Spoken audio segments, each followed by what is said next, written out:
Boa noite, queridos. Então, como o pastor Fernando falou, um pouquinho de eco, né? Vamos dar continuidade aqui nas doutrinas fundamentais relacionadas à antropologia. Vocês lembram? A antropologia é o estudo referente ao homem. E a antropologia, ela não necessariamente é vista só de uma perspectiva bíblica.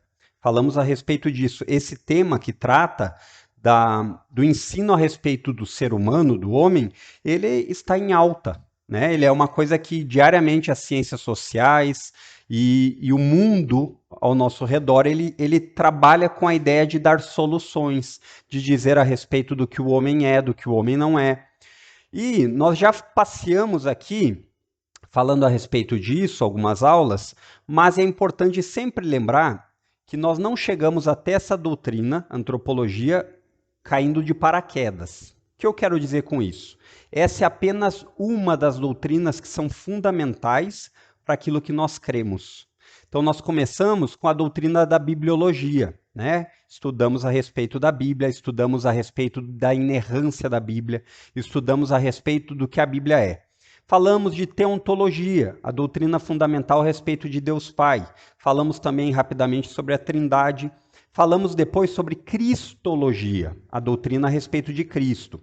Depois passamos para a doutrina a respeito do Espírito Santo. Lembram? Pneumatologia.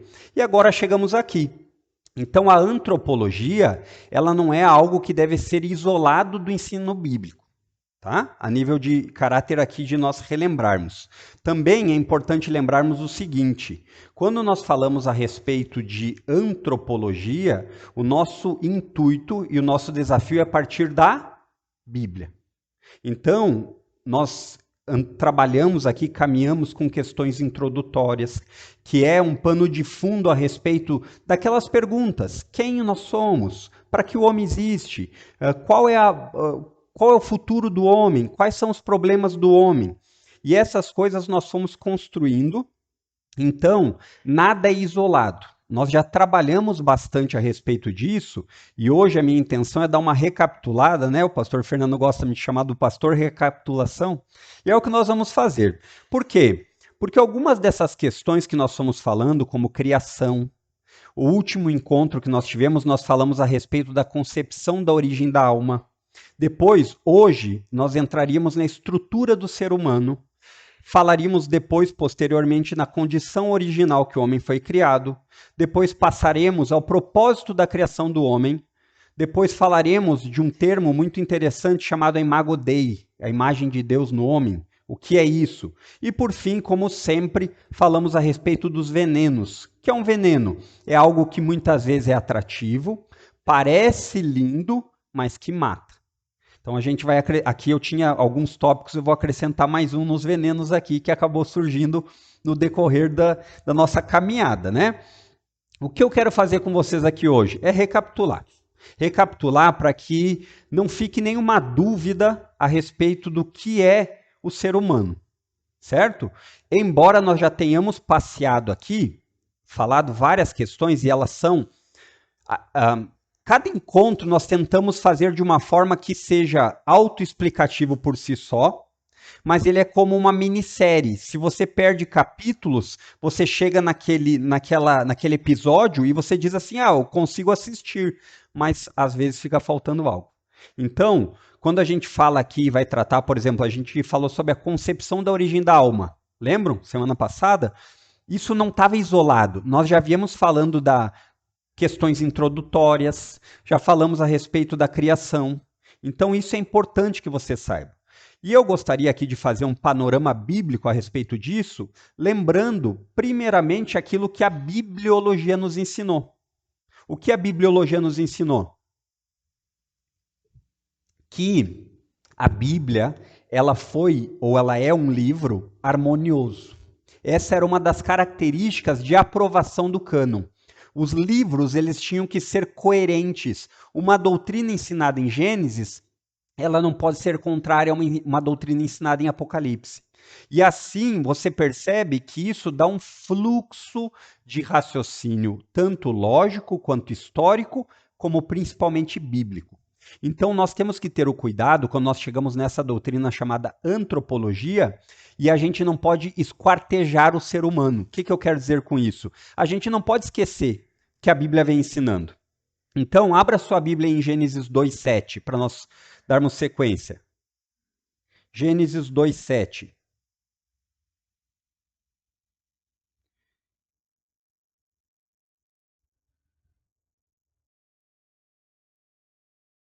Gênesis 2:7, ele vai falar a respeito. Estão escutando? Dá para escutar? Dá, né? Ele vai falar a respeito da criação de Deus. Lembram?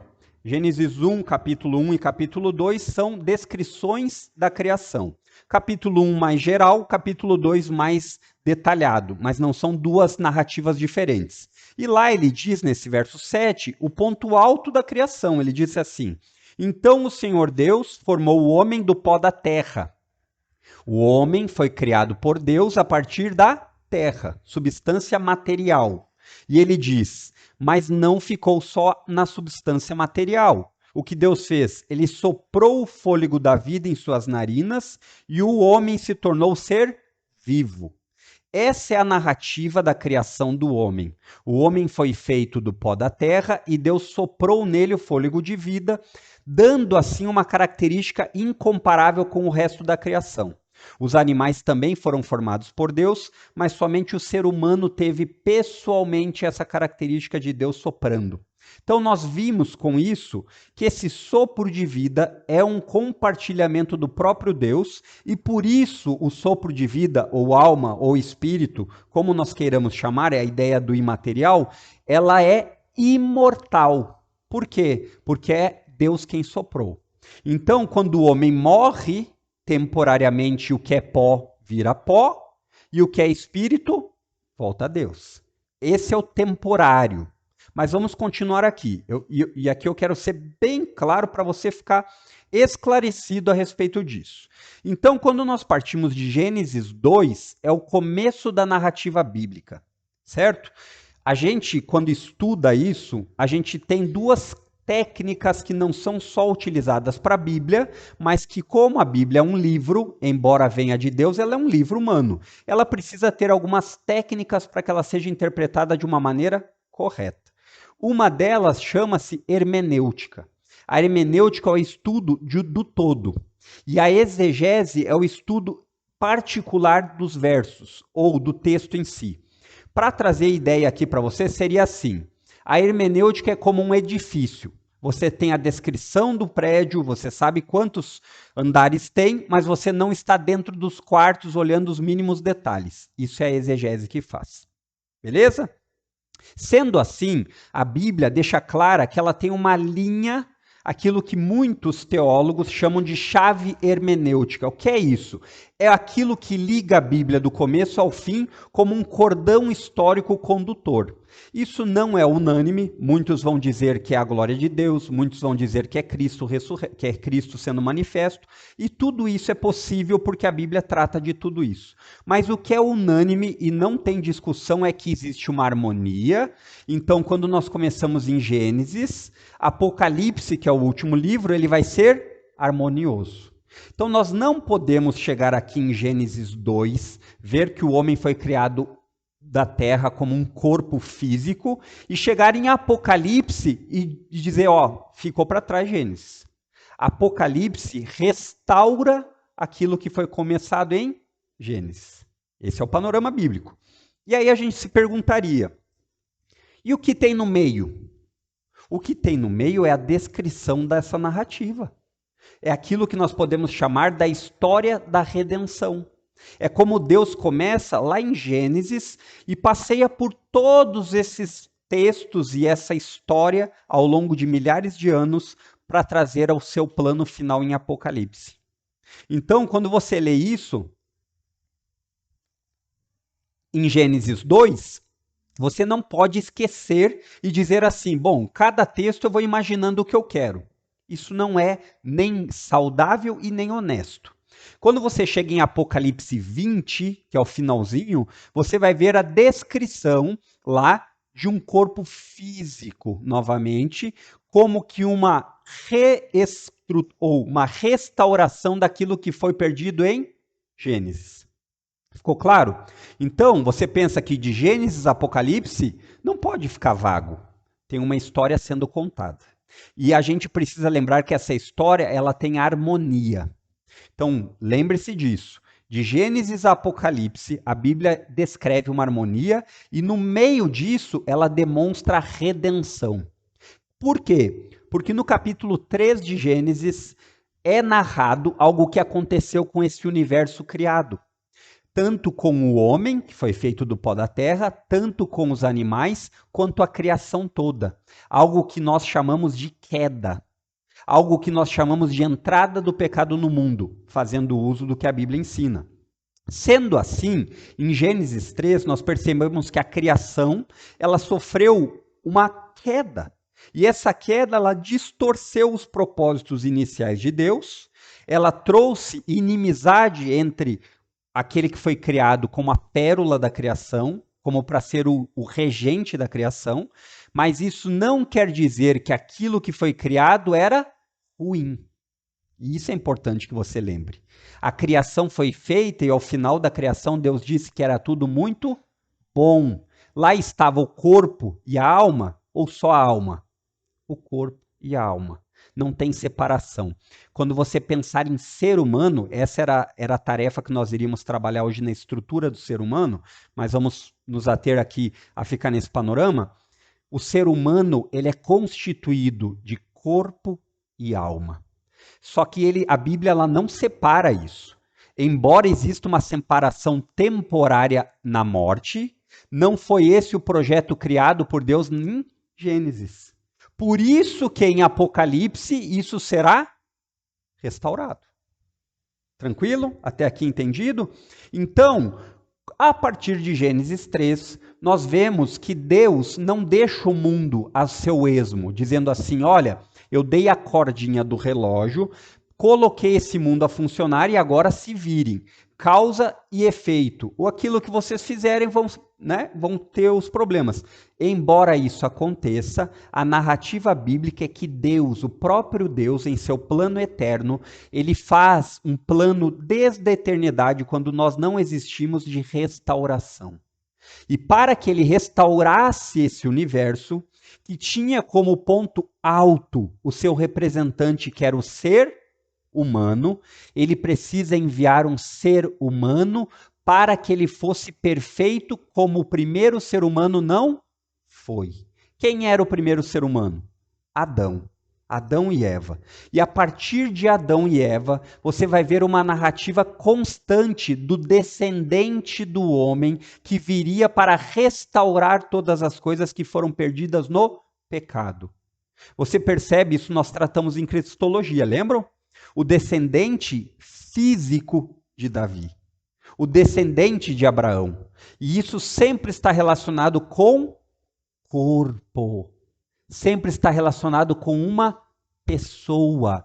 Na cabeça do judeu, na cabeça do judaísmo, você não vai encontrar a ideia de um reino meramente espiritual, no sentido que não tem matéria, e tampouco você vai ver Cristo discordando deles em Atos 3:21. Pastor Fernando já expôs isso. Que eles dizem, Senhor, é agora que o Senhor vai restaurar o reino a Israel? Jesus não diz. Ele diz assim, isso cabe a Deus. Então, para o judeu e para a narrativa bíblica, existe um período terreno e existe a necessidade física, porque Deus criou Adão e Eva como? Fisicamente. E embora posições escatológicas, que são as doutrinas das últimas coisas, e nós vamos chegar lá, exista discordância a respeito, o reino inaugurou espiritualmente? Sim, a Bíblia ensina que sim. Mas esse reino que é espiritual um dia voltará a ser sobre toda a terra? Todas as posições concordam. O que se discorda é em que período isso acontece, de que forma é. Primeiro com o judeu, existe um milênio literal, mas o reino físico é indiscutível. Isso é posição ortodoxa cristã. Certo? Então, isso é importante que você lembre. o descendente de Eva prometido, ele era um descendente físico, uma pessoa de carne e osso. E aí você vê que Deus, ao criar o mundo bom, muito bom, com tudo que existia nele, ele não diz assim, olha, chegamos aqui no corpo e o corpo é mau. Abandone. Faça um monte de se machuque, porque o corpo tem que ser castigado. Você não vê isso biblicamente. Você não vê que o problema era o corpo, porque o corpo nunca foi um problema. Sabe quando ele se tornou um problema? Quando em Gênesis 3 a natureza humana, corpo e alma foram corrompidos pelo pecado. E aí Deus envia um representante. Deus envia o seu filho para restaurar aquilo que foi quebrado. E é interessante de ver isso, que na criação, Adão foi feito o primeiro representante. E você vai ver o apóstolo Paulo falando que Jesus é o segundo Adão. Sabe por quê? Porque Jesus veio fazer aquilo que Adão não conseguiu, que era representar de maneira perfeita, sem desobedecer e sem pecar. Entendeu o raciocínio? Então agora eu quero abrir alguns textos para vocês. Por quê? Com vocês, porque a ideia é, Jesus é o modelo da nova humanidade, que já se inicia agora, mas que terá seu cumprimento na vida eterna. Abra aí Romanos capítulo 8. Romanos capítulo 8, onde leremos dos versos 18 a 23.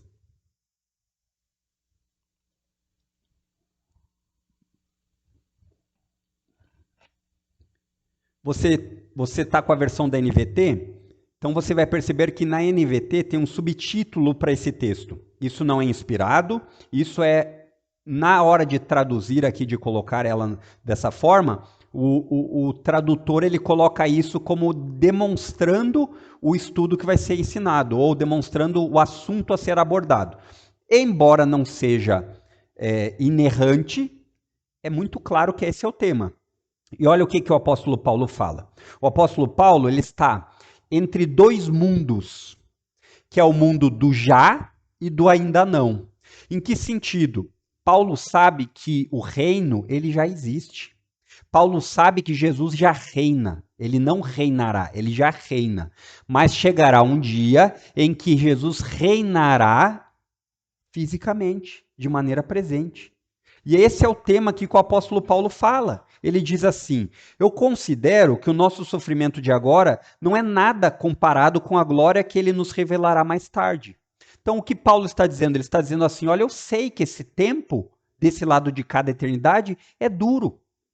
A gente sofre, a gente fica com doença, a gente fica doente, a gente fica com ácido úrico, a gente fica com dor de dente, a gente sofre, a gente chora. E ele diz assim, mas ao olhar o que está por vir, isso é fichinha, porque isso tudo vai ficar. E aí ele descreve como é essa glória futura. Ele diz assim, verso 19, pois toda a criação aguarda com grande expectativa. Você já ficou com grande expectativa? É só você pegar uma criança e dizer que no outro dia você vai dar um presente para ela. Você vai entender o que é a grande expectativa, né? A ideia é justamente do que o pastor Eber falou. Você vai ver a criança esperando. Então ela diz assim, pois toda a criação aguarda com grande expectativa o dia em que os filhos de Deus serão revelados. O que ele está dizendo aqui? Ele está dizendo, olha, terá um dia em que a humanidade será completamente restaurada. Já começou a restauração, porque no momento que nós cremos em Cristo, nós nascemos de novo. Lembram? Então nós agora em Cristo somos parte de uma nova humanidade, mas que ainda geme pelo sofrimento desse lado de cá. Olha o que ele diz. Toda a criação, não por vontade própria, foi submetida por Deus a uma existência fútil, na esperança de que com os filhos de Deus a criação seja gloriosamente liberta da decadência que a escraviza. Percebeu? O que Paulo está falando é a criação tem problemas porque o pecado entrou no mundo. E essa criação que tem problemas, que não foi culpa dela, foi culpa do ser humano, que como representante entrou o pecado no mundo e ele contamina tudo, diz que ela aguarda ansiosa o dia em que essa criação será restaurada e os efeitos do pecado serão desfeitos. Isso é espiritual? Claro que não. É espiritual no sentido que existe espiritualidade, mas não é espiritual no sentido que não existe fisicalidade, porque o mundo de hoje, aquilo que geme a criação, ela é física ou ela não é? Ela é. E Paulo não diz chegará um dia em que isso não vai existir. O que Paulo está dizendo é que um dia essa escravidão algemada na criação vai ser desfeita, quebrada. Aí ele continua dizendo: pois sabemos que até agora toda a criação geme, como em dores de parto. Como se a criação estivesse esperando ansiosamente o nascimento desse dia. Então ela aguarda. A criação está sendo prejudicada por aquilo que o ser humano, como seu representante, fez. E aí olha só, verso 23. Mas só estamos falando da criação. Olha o verso 3, ele diz assim: nós, os que cremos, que sabemos que temos a vida eterna, que sabemos que tudo isso é incapaz de se comparar com a glória futura, que sabemos que Cristo nos salvou e por isso nós temos segurança da vida eterna, mas nós também gememos. Porque é difícil do lado de cá. O corpo, ele padece. Não é porque você virou crente que você não tem mais doença. Porque a humanidade está corrompida e ela está sendo restaurada por Cristo gradativamente até aquele dia. E aí ele diz assim: mas isso é porque não tem o Espírito. Não, ele diz assim: embora tenhamos o Espírito em nós. E a tradução da NVT fez certinho aqui, o E maiúsculo é a ideia para se referir a Deus. Então, isso no grego não existe maiúscula ou minúscula, mas aqui o tradutor fez questão de deixar com o E maiúsculo, porque é para falar do Espírito de Deus. E nós, como antecipação da glória futura. Lembram? O Espírito Santo em nós é o selo. É o selo de propriedade dizendo assim: é meu e eu o guardarei até o fim. Essa é a ideia. Daí ele diz assim: pois aguardamos ansiosos pelo dia em que desfrutaremos nossos direitos de adoção. Qual é a ideia? Nós somos adotados em Deus. Nós passamos a ser filhos adotivos por meio de Cristo. Os benefícios do filho legítimo são repassados para nós como filhos adotados. Mas a gente não se contenta com isso. Chegará um dia que a gente dirá assim: eu quero essa herança. Porque eu tenho direito. Filho tem direito da herança. E ele diz assim: os direitos de adoção, incluindo o quê? O que diz o texto aí? A redenção do nosso corpo. A redenção do nosso espírito. Não, Paulo poderia ter dito a redenção da nossa alma. Paulo faz questão de dizer aqui a redenção do corpo, porque isso faz parte da nova humanidade. É agora? Não. Mas chegará um dia em que nós seremos. Agora pule lá para 1 Coríntios 15. É o próximo livro. Os versos 20 a 23.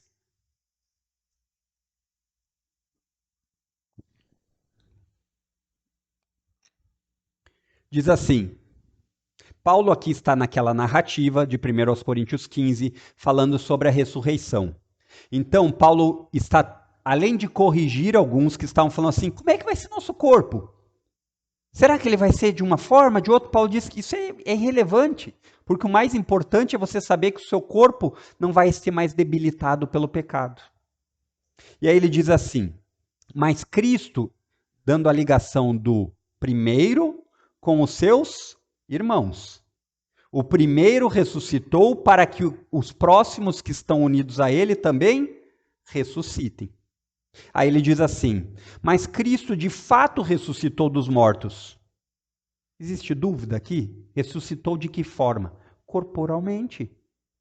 Né? E ele diz assim: ele é o primeiro fruto da colheita de todos que adormeceram. Aqui o apóstolo usa essa palavrinha adormeceram para dizer dos que morreram. Ele é o primeiro fruto da colheita de todos que morreram. Qual é a ideia? A ideia é que todos serão ressuscitados como frutos de uma colheita da qual já começou. Por quê? Porque Cristo inaugurou isso. E aí ele continua dizendo no verso 21, uma vez que a morte entrou no mundo por meio de um único homem, quem é esse? Pedro, Afonso, Adão, o primeiro representante. Ele trouxe a corrupção que passou a toda a humanidade. Agora, a ressurreição dos mortos começou por meio de um só homem. Aquilo que Adão fez, Cristo veio restaurar. Aquilo que Adão não conseguiu, Cristo veio cumprir. E isso está embutido no corpo. Isso está relacionado corporalmente, fisicamente. Assim, verso 22, se ainda ficou alguma dúvida, assim como todos morremos em Adão, vocês lembram da maldição de Gênesis 3? Se do fruto comeres, morrerás. A morte entra no mundo fisicamente, espiritualmente e eternamente. Essa é a consequência da morte. Agora, aqueles que estão unidos a Adão, vai acontecer isso. Mas aqueles que estão, ele continua aqui, todos que são de Cristo receberão nova vida. Verso 23. Mas essa ressurreição tem uma sequência. Cristo ressuscitou como o primeiro fruto da colheita, e depois todos que são de Cristo ressuscitarão quando ele voltar. O meu ponto aqui é deixar claro a ideia do corpo como algo que vai perdurar. Então eu não vou entrar aqui, nós vamos chegar lá na escatologia. Quem são os que ressuscitam primeiro? Como é que vai ser? Quantas etapas? Nós vamos falar disso. Mas o ponto que eu quero deixar claro e cristalino aqui com vocês é o quê? A intenção de Deus nunca foi criar um mundo apenas espiritual, se é que poderemos usar esse termo, no sentido não físico. A criação foi feita fisicamente. Você está sentado em algo criado, né? Você já pensou? Você imaginar que é uma cadeira e daí você senta? Tenta. Você vai ver a consequência disso. No entanto, talvez ainda fique alguma dúvida. E se eu conseguir traçar um raciocínio bíblico do panorama com você, você deve ter entendido que Jesus é o nosso representante. Ele é o nosso advogado, ele é aquele que intercede por nós junto ao Pai, e ele é o modelo daquilo que vai ser. Concordam? O texto ficou claro. Agora abra sua Bíblia em João, capítulo 20. João, capítulo 20. Verso 24.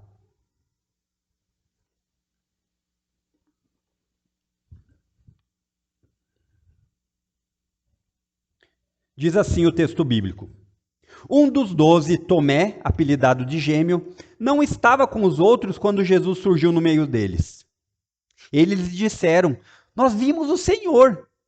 Ele, porém, respondeu, não acreditarei se não vir as marcas dos pregos em suas mãos e não puser meus dedos nelas e minha mão na marca em seu lado.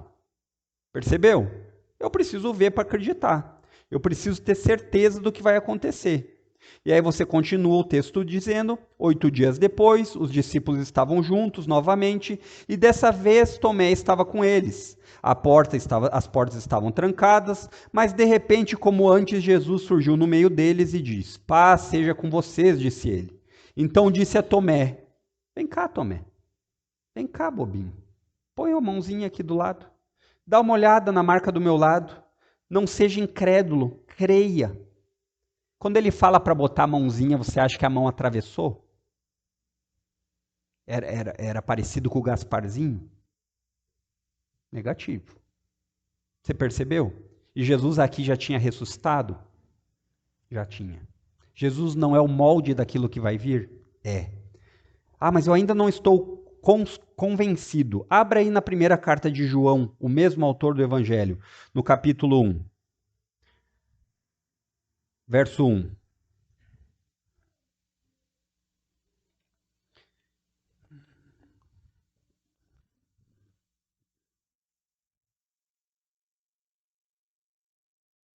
Ele diz assim, João, proclamamos a vocês aquele que existia desde o princípio, aquele que ouvimos e vimos com nossos próprios olhos.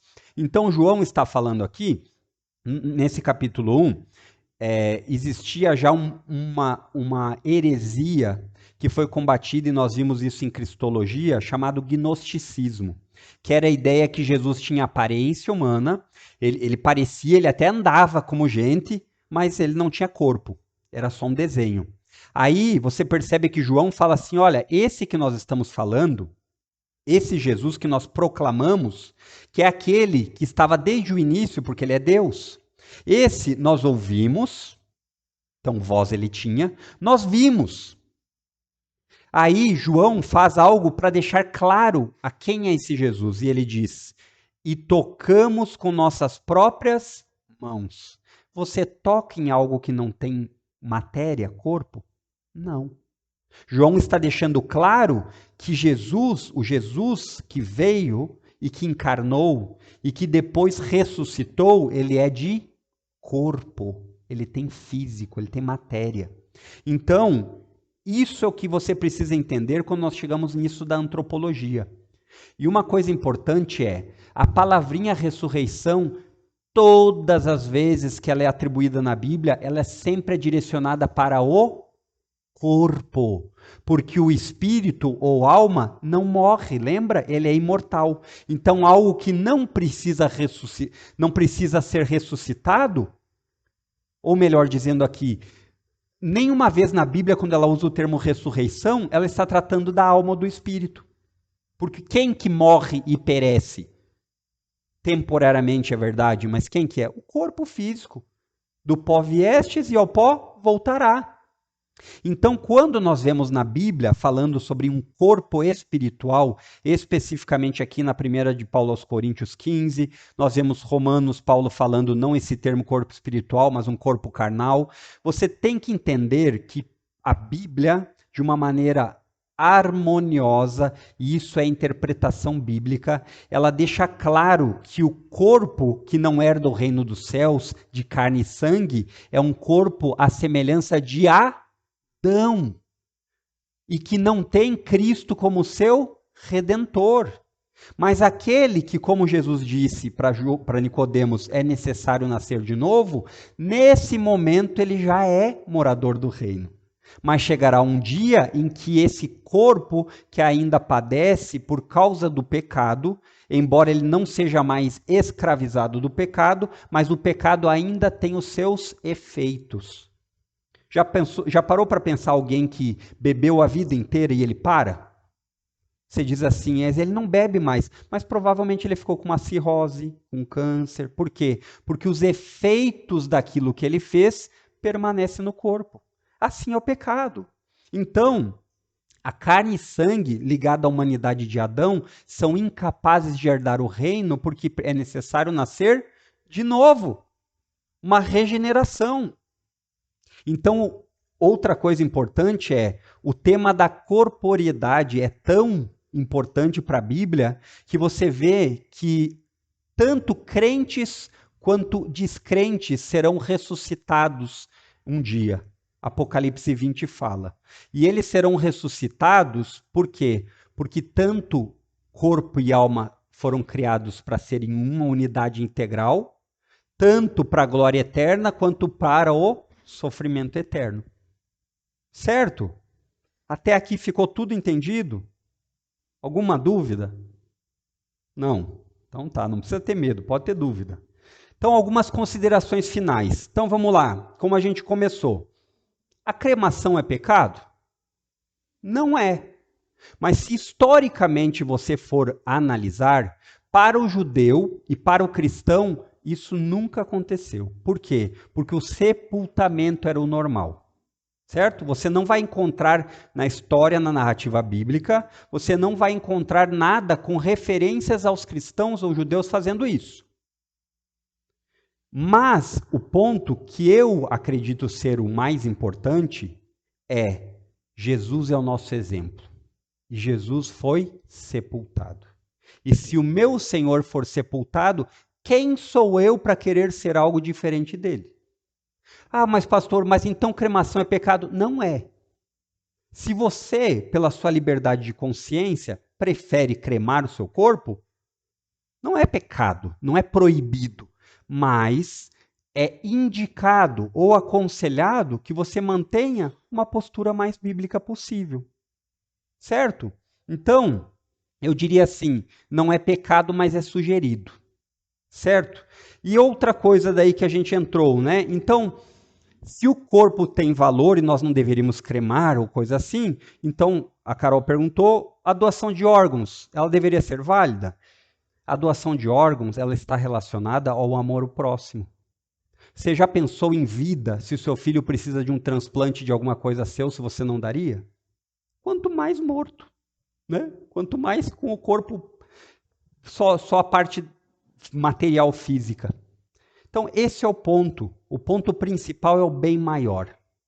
A minha doação de órgãos, ela deve sempre valorizar a vida humana.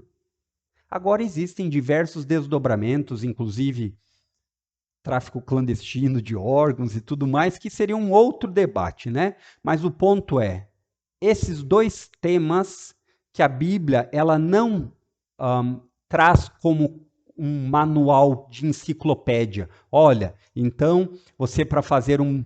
Não, a Bíblia traz princípios que nos norteiam para a vida toda.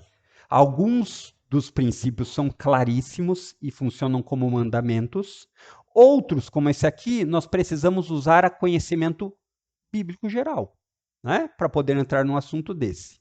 Então, a pergunta que nós faríamos é, então, não acreditar que o corpo físico é uma heresia? Não seria a mesma coisa que posições escatológicas diferentes? Não, não seria, queridos. Primeiro lugar, porque a corporeidade da Bíblia, ficou alguma dúvida para alguém nos textos que nós olhamos? Poderíamos ir muito mais fundo. Não ficou. Então a Bíblia é clara a respeito disso. Questões escatológicas são buraco, tem buraco. Tem posições que podem ser ou não ser. Mas nenhuma das posições vai negar isso, a corporeidade. Então, esse é o primeiro passo. Quando a gente entende que o corpo físico não é importante, ou então isso não é um ponto de divisão, nós corremos sérios riscos. Sabe por quê? Porque esse pensamento, além de não ser bíblico, ele desvaloriza o seu Salvador. Por que Jesus veio em corpo se não precisava resgatar o corpo? Tolice, né? O Deus onipotente, onipresente, onisciente fez algo errado.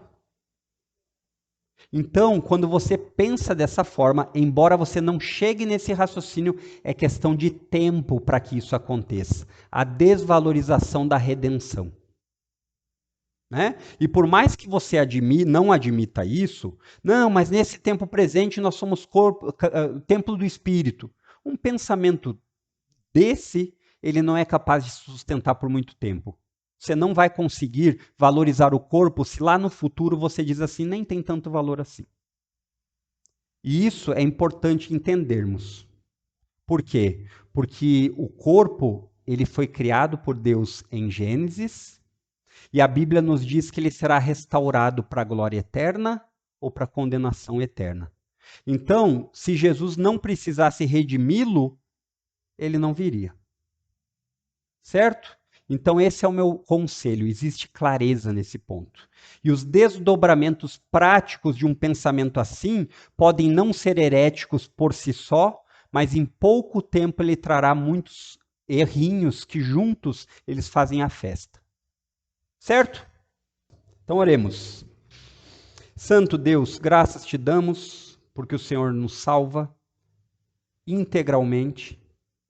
É verdade que nesse tempo nós ainda padecemos, sofremos, mas como o apóstolo Paulo muito bem fala, nós aguardamos com grande expectativa esse dia, em que seremos restaurados, em que o pecado não terá mais presença em nossas vidas, e que poderemos de fato viver para a tua glória. Ajuda-nos a olhar para esse momento com expectativa. Ajuda-nos a olhar para esse momento e ele ser suficiente para passarmos por todas as lutas. porque sabemos que existe a certeza e a segurança de que o Senhor nos resgatará e nos fará morar contigo para todo sempre. Essa é a nossa alegria e essa é a nossa oração. Amém, queridos. Até domingo, se Deus quiser.